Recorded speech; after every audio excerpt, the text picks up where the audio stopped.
After installing the control panel, the device needs to be configured for first-time use. Start by selecting your preferred language and the region where the device is located. The device is manufactured in accordance with both EU and US standards. Next, connect the control panel to a Wi-Fi network.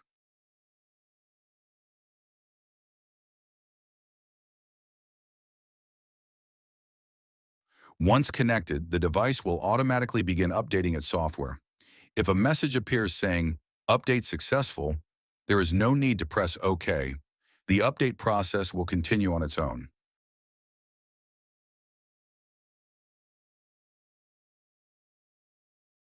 When updates are complete, you can proceed with setting the units, time zone, clock, and date.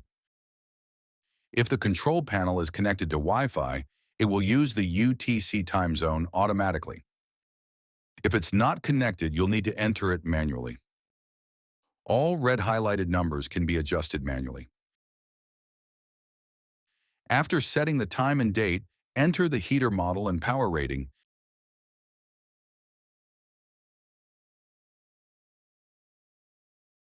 as well as the size of the sauna room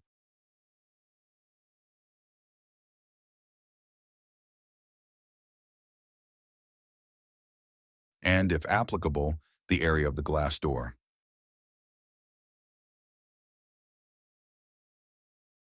Next, you have the option to set a screen lock code to prevent, for example, children from starting the sauna climate system. If a screen lock is not needed, you can skip this step. You can now preset up to 3 custom sauna profiles.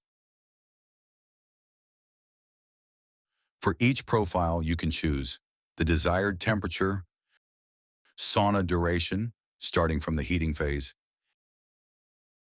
and the fan's operating time and speed.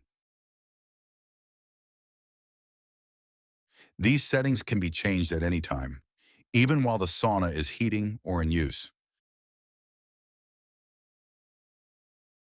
To start heating the sauna, simply tap the control panel screen, select a preferred preset sauna profile, and press Start.